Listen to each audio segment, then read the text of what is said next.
जरा सोचिए, क्या ये मुमकिन है कि एक किसान जिसके पास पानी के 90% कमी है हाँ। और खेती लायक जमीन भी नाममात्र की बची है, हाँ, और मौसम तो खैर आए दिन धोखा दे ही रहा है। बिल्कुल। आजकल तो कुछ अता पता ही नहीं होता मौसम का। सही बात है। तो क्या वो किसान फिर भी अपनी उसी छोटी सी जगह से 10 गुना ज्यादा फसल निकाल सकता है? सुनने में तो शायद ये किसी साइंस फिक्शन मूवी का सीन लगे। हाँ ना। लेकिन एग्रीटेक की दुनिया में ये आज की हकीकत है, और आज के इस डीप डाइव में हम इसी जादुई लगने वाले कॉन्सेप्ट को डिकोड कर रहे हैं। और इसके लिए हमारे पास बहुत सॉलिड डेटा है। बिल्कुल, हमारे पास एग्रीकल्चरल रिसर्च कम्युनिकेशन सेंटर और टेरेस्कोप 2024 की रिपोर्ट है, साथ ही आई एक्वापोनिक का डेटा और मिशकात के केस स्टडीज का पूरा स्टैक है। इतने सारे सोर्सेज को खंगालना जरूरी था। हाँ, क्योंकि हमारा मिशन बहुत क्लियर है।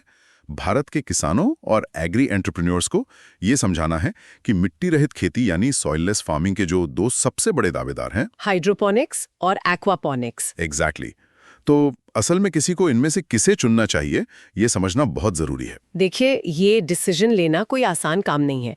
इंटरनेट पर अगर देखा जाए तो लोग आधी अधूरी जानकारी के साथ इनमें लाखों रुपए लगा देते हैं। और फिर फेल हो जाते हैं। बिल्कुल, फिर वो सिस्टम को दोष देते हैं। इसीलिए हमें इस पूरे इकोसिस्टम के पीछे के विज्ञान और इसके अर्थशास्त्र को बहुत बारीकी से समझना होगा। मैंने कल रात जब टेरेस्कोप की रिपोर्ट पढ़ी तो मेरे दिमाग में एक अजीब सा कंपैरिजन आया। अच्छा, क्या? मुझे लगा कि ये फैसला कुछ वैसा ही है जैसे तय करना हो कि एक हाई स्पीड फॉर्मूला 1 कार चलानी है या फिर एक खुद से चार्ज होने वाली हाइब्रिड एसयूवी। अरे वाह, ये एनालॉजी तो काफी दिलचस्प है। है ना, मतलब फॉर्मूला 1 कार हो गई हमारी हाइड्रोपोनिक्स, सुपर फास्ट, बेहद सटीक, लेकिन एक छोटी सी गलती और सीधा क्रैश। बिल्कुल। और दूसरी तरफ हाइब्रिड एसयूवी है हमारा एक्वापोनिक्स। हाँ, जो थोड़ी धीमी शुरुआत लेती है लेकिन एक बार सिस्टम सेट हो जाए तो वो अपने आप चीजों को बैलेंस करने लगती है। आई अग्री करती हूँ। दोनों के अपने रूल्स हैं और दोनों ही पारंपरिक खेती से बिल्कुल अलग तरीके से काम करते हैं। लेकिन मैं इस फॉर्मूला 1 वाले पॉइंट पर थोड़ा सा पुशबैक देना चाहूंगा। बताइए। देखिए, एक फॉर्मूला 1 कार को ट्रैक पर दौड़ाने के लिए पूरी एक पिट क्रू या इंजीनियरों की टीम की जरूरत होती है। हाँ, वो तो है। अब मान लीजिए राजस्थान या महाराष्ट्र का एक किसान हाइड्रोपोनिक सेटअप लगा रहा है, तो उसके पास इंजीनियरों की फौज तो है नहीं। सही पॉइंट है। तो क्या अकेले एक इंसान के लिए ये बहुत ज्यादा रिस्की नहीं हो जाएगा? इसे समझने के लिए मुझे लगता है हमें इसके हाउ टू में जाना होगा। बिल्कुल। चलिए पहले हाइड्रोपोनिक्स के इंजन को ही खोलते हैं। हाँ, बिना मिट्टी के पौधा आखिर खड़ा कैसे रहता है और उसे खाना कैसे मिलता है? तो देखिए, मिट्टी का काम मुख्य रूप से पौधे को सपोर्ट देना और न्यूट्रिएंट्स होल्ड करना होता है। हाइड्रोपोनिक्स में हम पौधे को सपोर्ट देने के लिए कोकोपीट या क्ले पैलेट्स जैसे किसी इनर्ट मीडिया का इस्तेमाल करते हैं। इनर्ट मतलब जिसमें अपना कोई न्यूट्रिशन नहीं होता। एग्जैक्टली, उसमें अपना कोई न्यूट्रिएंट नहीं होता। अब आते हैं खाने पर।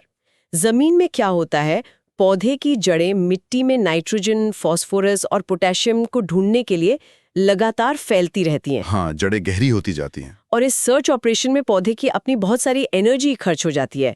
लेकिन हाइड्रोपोनिक्स में हम वो सारा न्यूट्रिएंट पानी में घोलकर सीधे पौधे की जड़ों तक पहुंचा देते हैं। मतलब हम पौधे को एक तरह से आईवी ड्रिप पर रख देते हैं। बिल्कुल, आपने सही शब्द पकड़ा। जब जड़ों को अपना खाना ढूंढने के लिए मेहनत नहीं करनी पड़ती, तो पौधा अपनी 100% एनर्जी अपनी कैनोपी यानी पत्तियों और फलों को बढ़ाने में लगा देता है। ओह, अच्छा।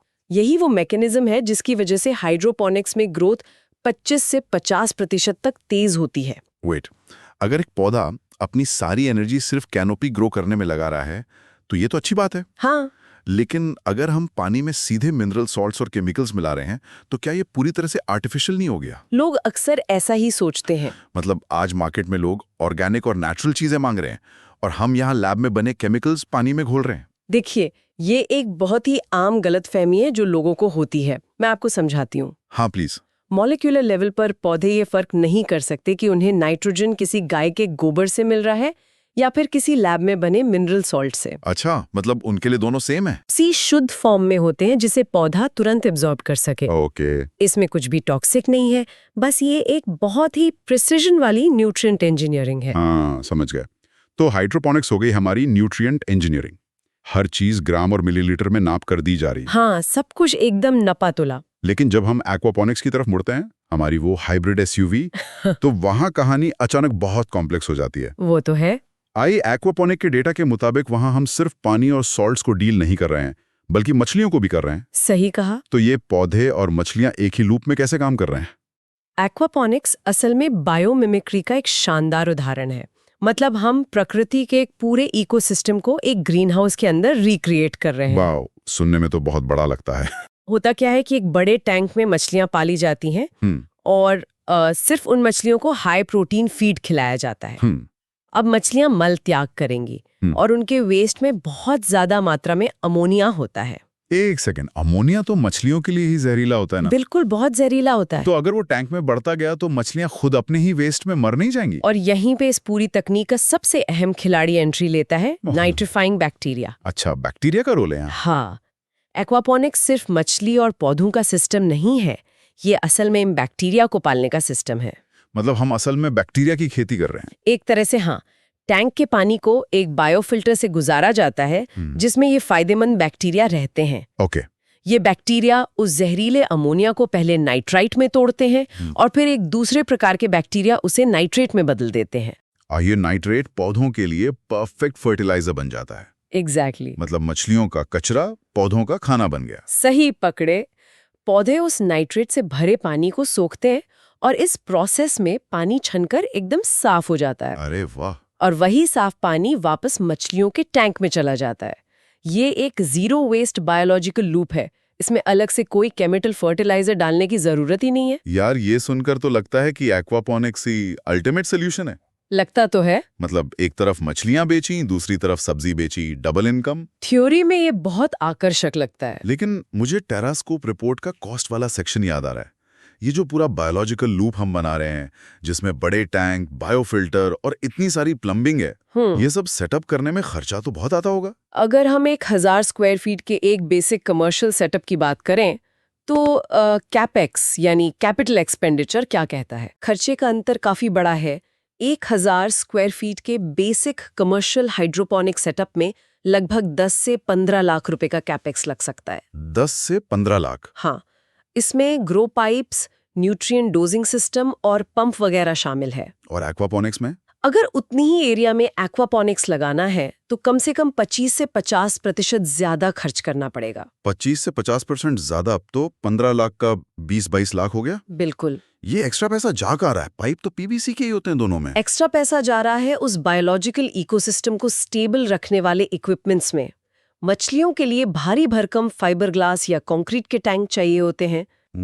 सही बात है। पानी से सॉलिड वेस्ट अलग करने के लिए खास रोटरी फिल्टर चाहिए, बायोफिल्टर मीडिया चाहिए और पानी में 24 घंटे ऑक्सीजन बनाए रखने के लिए हेवी ड्यूटी एरेटर चाहिए। बाप रे, इतने सारे इक्विपमेंट्स। और सबसे बड़ी बात, हाइड्रोपोनिक्स का सिस्टम आज सेट करो और कल से बीज डाल दो। लेकिन एक्वापोनिक्स में उस बैक्टीरिया की कॉलोनी को पनपने और साइकिल होने में हफ्तों लग जाते हैं। अच्छा, मतलब आपका टाइम टू मार्केट धीमा है? बहुत धीमा। तो ये तो सिर्फ अंदर की मशीनरी की बात हुई, लेकिन इन दोनों सिस्टम्स को किसी ढांचे के अंदर भी तो रखना पड़ता है, जिसे हम पॉली हाउस कहते हैं। हाँ, उसके बिना तो मुमकिन ही नहीं है। इंडिया के कॉन्टेक्स्ट में ये स्ट्रक्चर चुनना कितना बड़ा रिस्क है।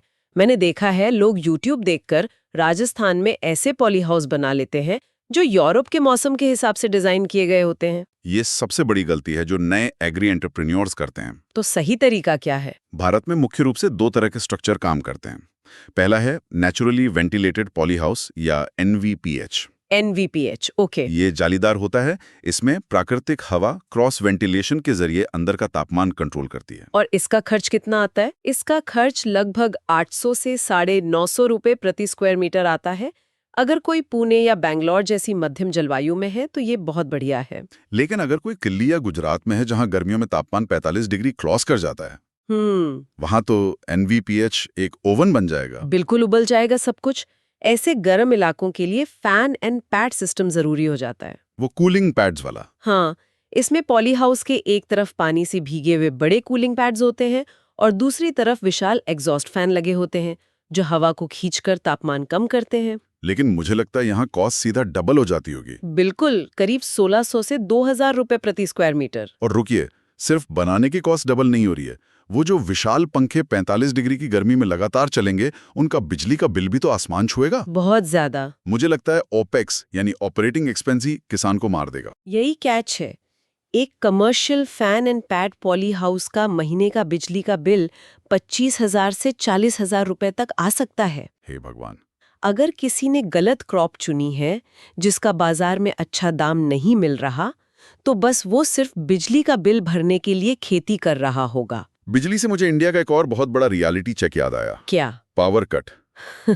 हमारे यहाँ ग्रामीण इलाकों में 4 से 6 घंटे की बिजली कटौती कोई नई बात नहीं है। हाँ, ये तो है। अगर सब कुछ पंप्स और टाइमर्स पर चल रहा है और अचानक दोपहर की भीषण गर्मी में पावर कट हो जाए, हाँ, तो क्या होगा? यहाँ पर दोनों तकनीकों का असली कैरेक्टर टेस्ट होता है। अच्छा, कैसे? देखिए, हाइड्रोपोनिक्स में बफर लगभग 0 होता है। बफर 0 मतलब अगर मई जून की गर्मी में पानी का पंप सिर्फ 4 घंटे के लिए बंद हो जाए, तो जड़ों के पास कोई मिट्टी तो है नहीं जो नमी रोक कर रखे। हाँ, वो तो हवा में लटके हैं। वो सीधे हवा में सूखने लगेंगी और पूरी की पूरी फसल चंद घंटों में तबाह हो सकती है। 4 घंटे में पूरी फसल खत्म? हाँ, ये किसी टाइम बॉम्ब पर बैठने जैसा है। ये रिस्क तो बहुत बड़ा है यार। और एक्वापोनिक्स में पावर कट का क्या इम्पैक्ट होता है? एक्वापोनिक्स या थोड़ा ज्यादा रेजिलिएंट है। वो कैसे? क्योंकि उसमें मछलियों के टैंक के रूप में हजारों लीटर पानी का एक बहुत बड़ा वॉल्यूम है। ये पानी एक थर्मल मास की तरह काम करता है। अच्छा, जो तापमान को एकदम से बढ़ने नहीं देता? बिल्कुल, ये पूरे पॉली हाउस के तापमान को अचानक बढ़ने या घटने से रोकता है। अगर 4 घंटे पंप बंद भी रहें तो पौधों की जड़ें पानी में डूबी रहती हैं, वे सूखेंगी नहीं। लेकिन मछलियों का क्या? उन्हें तो ऑक्सीजन चाहिए ना पानी में। हाँ, मछलियों को लगातार डिसॉल्व्ड ऑक्सीजन की जरूरत होती है। इसलिए एयर पंप्स को बैटरी बैकअप या सोलर इन्वर्टर पर रखना एक्वापोनिक्स में भी मस्ट है। बैकअप तो दोनों में ही चाहिए। लेकिन कुल मिलाकर एक बार जब एक्वापोनिक्स का बायो लूप सेट हो जाता है, तो वो छोटी-मोटी गलतियों और झटकों को सह लेता है। इन सारे रिस्क और कॉस्ट को समझने के बाद मान लीजिए कोई आज तय करता है कि उसे एक्वापोनिक्स करना है। ओके। तो सबसे क्रिटिकल डिसीजन क्या होगा? मुझे लगता है मछली कौन सी पालनी है, ये सबसे बड़ा गेम चेंजर होगा। 100%।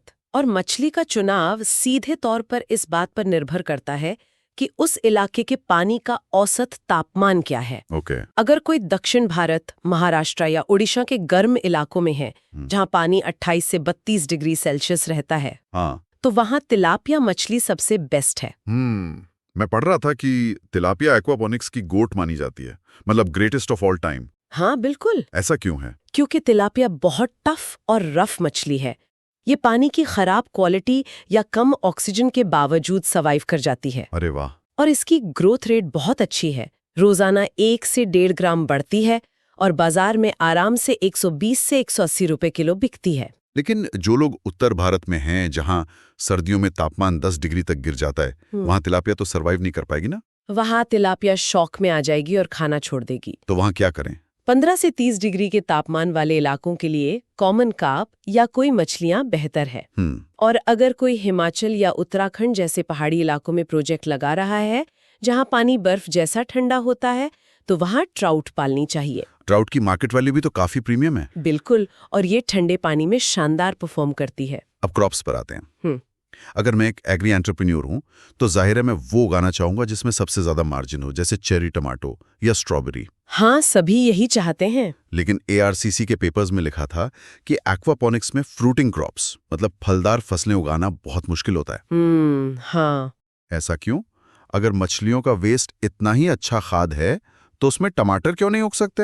ये बहुत ही क्रिटिकल टेक्निकल पॉइंट है। बताइए। पत्तेदार सब्जियां जैसे लेट्यूस या बेसिल उगाने के लिए सिर्फ बहुत सारे नाइट्रोजन की जरूरत होती है, जो मछलियां भरपूर दे रही हैं। ठीक है। लेकिन जब टमाटर उगाए जाते हैं, तो जैसे ही पौधे में फूल आते हैं, उसे अचानक पोटेशियम और कैल्शियम के बहुत बड़े डोज की जरूरत होती है। अच्छा, तो इसमें प्रॉब्लम क्या है?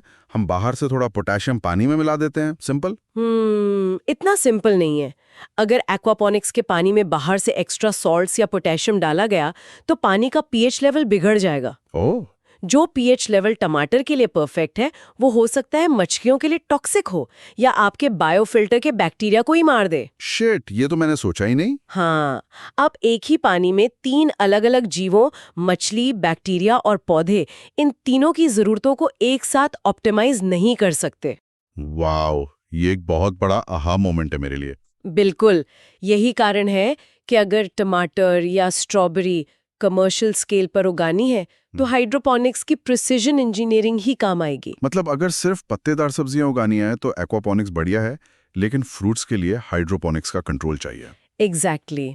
तो अगर हम एक डिसीजन मैट्रिक्स बनाएं, अगर मुझे 18 से 30 महीने में अपना पैसा रिकवर करना है, मतलब तेज आरओआई चाहिए, हाँ, और मैं टेक्निकल कॉम्प्लेक्सिटी भी कम चाहता हूं, तो बिना डाउट के हाइड्रोपोनिक्स की तरफ जाना चाहिए। और अगर मेरा विजन एक प्रीमियम ऑर्गेनिक ब्रांड बनाने का है जहां मैं जीरो केमिकल का टैग यूज कर सकूं और मुझे मछली प्लस सब्जी दोनों से रेवेन्यू चाहिए, तो एक्वापोनिक्स ही सही रास्ता है।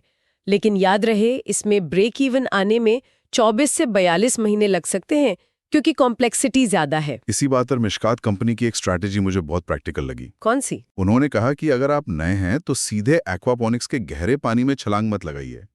उनका रिकमेंडेशन है कि पहले एक हाइड्रोपोनिक्स मॉड्यूल से शुरुआत करें।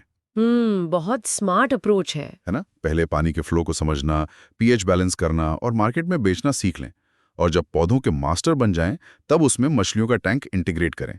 मुझे लगता है ये रिस्क कम करने का बहुत सही तरीका है। ये सबसे बेहतरीन तरीका है मेरी राय में। क्योंकि एक साथ एग्रीकल्चर और एक्वाकल्चर दोनों के लर्निंग कर्व को हैंडल करना किसी भी नए इंसान को डुबो सकता है। अब आते हैं असली मुद्दे पर। पैसा। 15-20 लाख का इन्वेस्टमेंट हर किसी के बस की बात तो है नहीं। बिल्कुल नहीं।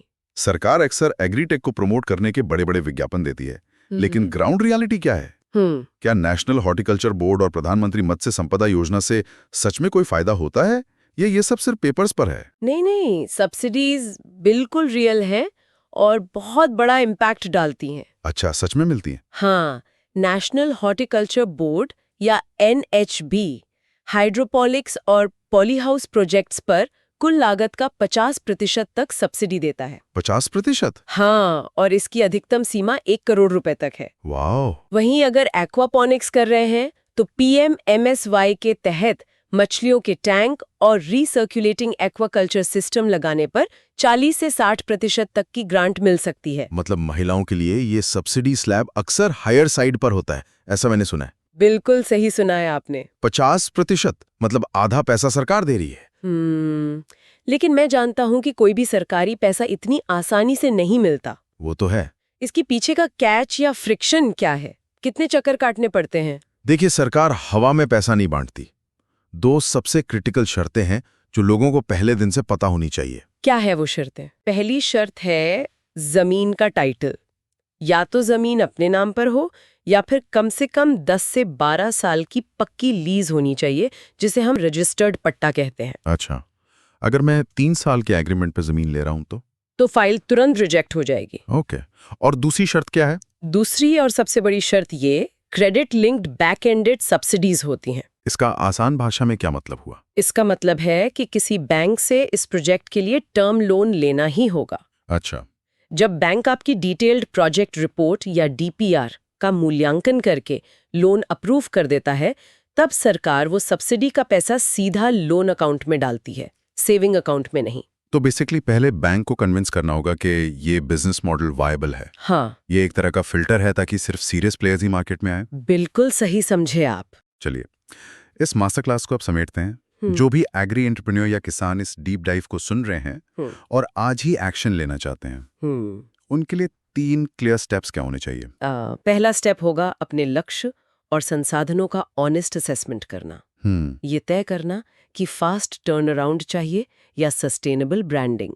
अपनी जगह का पानी चेक करवाएं और पावर कट की हिस्ट्री एनालाइज करें। बहुत जरूरी है। और दूसरा स्टेप? दूसरा स्टेप पॉलीहाउस स्ट्रक्चर सोच समझकर चुने। दूसरों को देखकर महंगे फैन एंड पैड सिस्टम में मत फंसिए अगर जलवायु को उसकी जरूरत नहीं है। बिल्कुल। ओपेक्स मार देगा वरना। और कहे जो भी सिस्टम चुने, बैटरी या सोलर बैकअप सबसे पहले लगाएं। एकदम सही। और आखिरी स्टेप? तीसरा स्टेप, तुरंत बड़े एक्वापोनिक्स प्लांट में पैसा ना डालें। एक सॉलिड DPR बनवाएं, सब्सिडी के लिए अप्लाई करें और शुरुआत एक छोटे पायलट हाइड्रोपोनिक्स प्रोजेक्ट से करें। और जब एक्सपीरियंस आ जाए तब एक्वापोनिक्स करें। एग्जैक्टली। जब तजुर्बा मिल जाए तभी उस बायोलॉजिकल इकोसिस्टम में कदम रखें। बहुत ही सॉलिड और प्रैक्टिकल एडवाइस है। इस चर्चा को खत्म करते हुए मैं एक विचार रखना चाहता हूं जो शायद आगे सोचने पर मजबूर कर दे। जी बिल्कुल। अगर हम 2030 या 40 के भारत की तरफ देखें तो हम देख रहे हैं कि भोजन का उत्पादन अब जमीन और मौसम की मोहताजी से आजाद हो रहा है। बिल्कुल, तकनीकी बहुत आगे जा रही है। जरा इमेजिन कीजिए भविष्य के स्मार्ट शहरों का नजारा। 50 मंजिला गगनचुंबी इमारतें हैं। हाँ। उनके ठंडे बेसमेंट में बड़े बड़े टैंकों में तिलापिया मछलियां पाली जा रही हैं। और उसी मछली के पानी को पाइपों के जरिए ऊपर 50वीं मंजिल की छत पर भेजा जा रहा है, जहां हाइड्रोपोनिक्स चल रहा होगा। हाँ, जहां बिना एक मुट्ठी मिट्टी के लाल टमाटर और फ्रेश लेटेस उग रहे हैं। क्या ऐसा हो सकता है कि कल को हमारे शहर ही हमारे खेत बन जाएं? ये सोचना ही कितना अद्भुत है। सब्जी लाने की जो पूरी सप्लाई चेन है उसकी जरूरत ही खत्म हो जाए। क्या एग्रीटेक पारंपरिक खेती को सपोर्ट करेगा या उसे पूरी तरह रिप्लेस कर देगा? ये वाकई एक बहुत बड़ा सवाल है। और ये एक ऐसा सवाल है जिसका जवाब हमें बहुत जल्द ढूंढना होगा। इस डीप डाइव में साथ जुड़ने के लिए बहुत बहुत धन्यवाद। मुझे भी बहुत मजा आया, शुक्रिया। रिपोर्ट्स पढ़ते रहिए, सवाल पूछते रहिए और अपने आसपास के सिस्टम्स को चैलेंज करते रहिए।